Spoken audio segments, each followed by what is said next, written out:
Imagine this. It's 3 in the morning. You're standing in freezing water, almost up to your neck. Waves keep crashing into your face. Your body is shaking so hard you can barely control it. Around you, dozens of other people are standing in the water too. No one says a word. Then an instructor walks up and calmly says, "If you step out of the water, you might as well go home." Nobody moves. Because everyone knows one thing. The moment you step out, it's over. This isn't punishment. This is selection. Welcome to the world of the most intense military units on the planet. Navy SEALs. It's the middle of the night. The ocean is completely black. The water temperature is just above 50 degrees Fahrenheit. You're lying on the wet sand while wave after wave crashes over your body.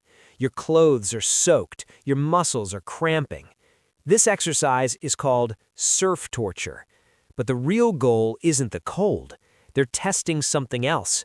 They want to know when your mind will break. This is part of the selection process for the Navy SEALs, one of the most famous special operations units in the world. The training program lasts more than 6 months, but the hardest part happens right in the middle. It's called Hell Week. 5 days, almost no sleep, almost no rest. Candidates run for miles on the beach carrying heavy logs. They crawl through freezing mud. They swim in the ocean at night. At some point, every single person thinks the same thing. I can't do this anymore.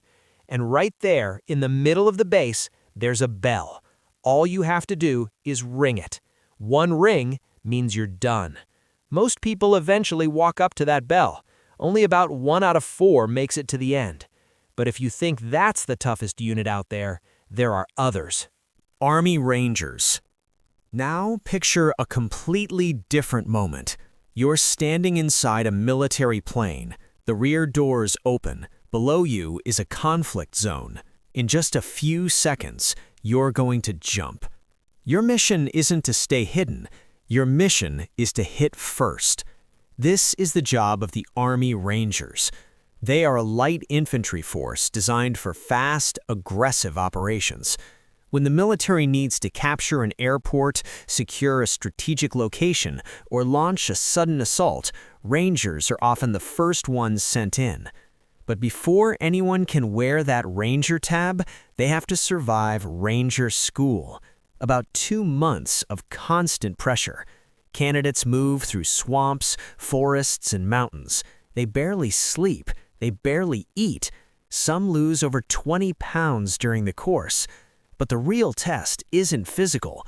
The real test is whether you can still think clearly and lead others, even when your body is completely exhausted. Green Berets. But there's another unit that operates very differently. The Green Berets. Their mission often doesn't look like traditional warfare. Sometimes they train local fighters. Sometimes they help build resistance movements inside other countries. Sometimes they prepare the ground for future operations, long before the world even knows something is coming. A single Green Beret team can train hundreds of soldiers. Each operator is trained in multiple specialties: weapons, medicine, communications, demolitions. But there's something else that makes them unique.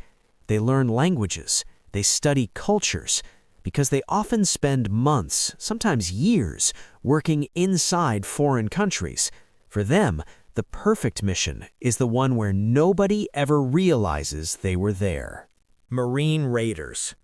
To even apply here, you already have to be a Marine. But even among Marines, only a small number pass the selection. This is Marine Raiders. They operate in small teams and take on missions like reconnaissance, direct action, special operations support. They're often sent to places where the situation is already complicated, places where other units have struggled. Over the years, Raiders have quietly become one of the most effective special operations forces in the U.S. military. But there are specialists who play a completely different role. Air Force Special Tactics. Picture an active firefight, bullets flying everywhere. And somewhere on the ground there's one operator with a radio. He's watching the target and speaking calmly into the microphone. Target confirmed, cleared to engage. Seconds later, a jet drops a precision strike exactly where he marked. That operator is part of Air Force Special Tactics. Their job is to coordinate air power directly from the battlefield. They guide aircraft, call in airstrikes, set up emergency landing zones. They also rescue wounded soldiers under fire. Sometimes a single operator is responsible for coordinating the entire airspace over a combat zone, and they do it right in the middle of the fight. But some of the most secretive units operate even deeper in the shadows. Delta Force. There are no official public lists, no visible unit patches, very little information at all. This is Delta Force, one of the most secretive counter-terrorism units in the world. Their selection process takes place in the mountains. Candidates are given a map, a compass, and a heavy backpack. Then, they're told to reach a series of checkpoints. No GPS, no assistance. The instructors don't encourage them. They don't explain how far is left. They simply watch. Most candidates never finish, but those who do become part of a team trusted with some of the most dangerous missions imaginable. Intelligence operators. But long before many military operations even begin, other people are already there, working quietly, sometimes under completely different identities. They might appear to be journalists, business people, aid workers, but their real job is gathering intelligence. They observe, they listen, they analyze. Some spent months living among civilians, and by the time a military operation finally starts, they already understand the entire situation. Psychological operations. Not every war is won with weapons. Sometimes information can be more powerful than bullets.